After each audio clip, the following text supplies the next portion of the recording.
My name is Mike Crow.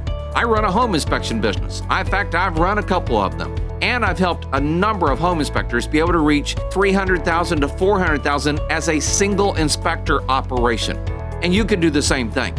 On this podcast, I'm going to share some great secrets with you on how to do that. Howdy, this is Mike Crow here from Texas, and I will tell you we're having a great time. Business is moving forward. A lot of great things are happening.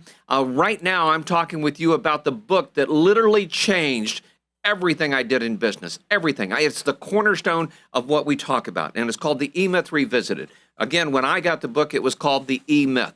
So I want to talk with you about Chapter 3. It's a really short chapter, which is kind of important in and of itself, but it talks about the infancy of your business, and that's the entrepreneurial phase of your business. And I want to kind of put this into perspective for you. As you're growing a business, and you may be brand new, getting ready to start the business up, or you may be in business for 15 plus years, but your business may not have grown through this. In fact, let me put it this way.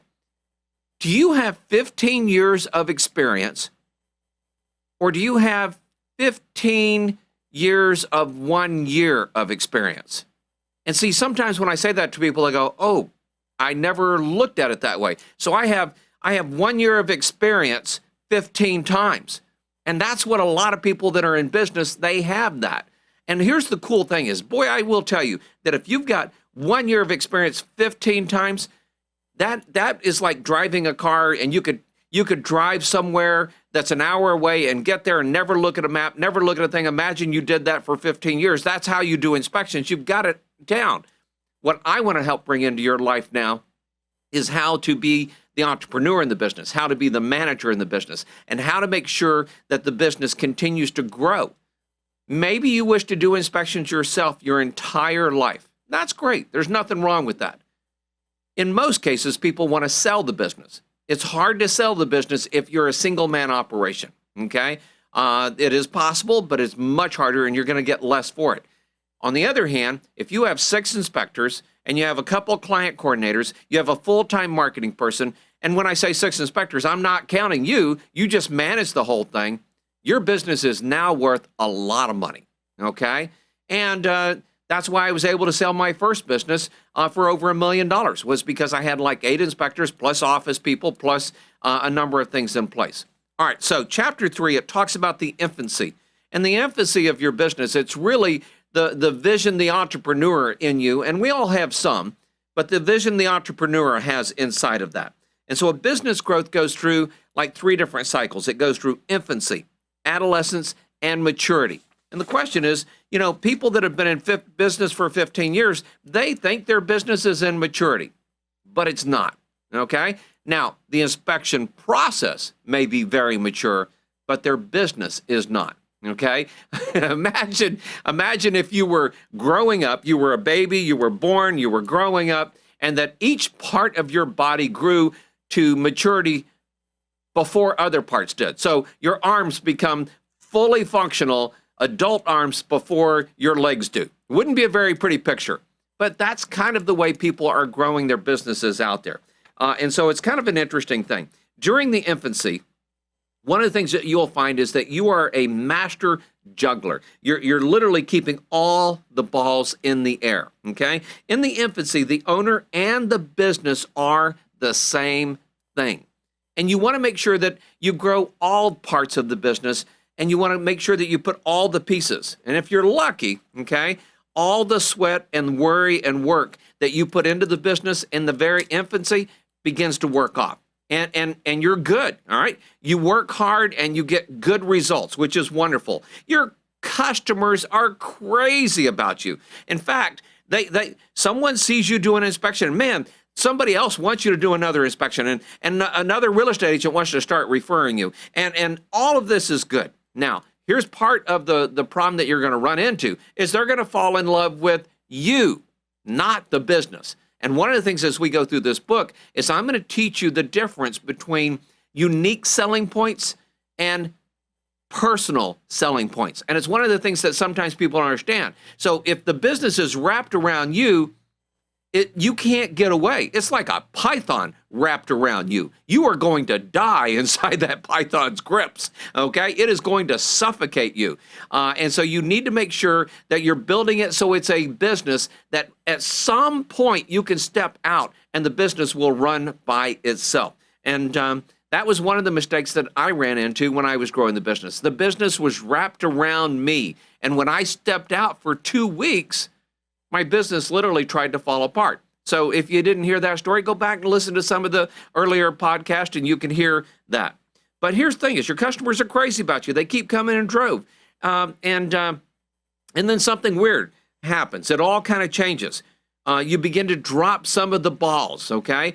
You miss an appointment. You miss something on an inspection. You start realizing you're doing too much. And by the way, there's ways to help fix that down the road, and we'll talk about that. But glitches start showing up, okay? And so you realize you've got to do something. You've got to change something. And so one of the things that people do is they start hiring people. But I'm going to tell you the truth is you hire the wrong people almost always. 90+% of people, when they hire somebody into their business, that first person they're hiring is the wrong person, the wrong position inside the company. So, what do?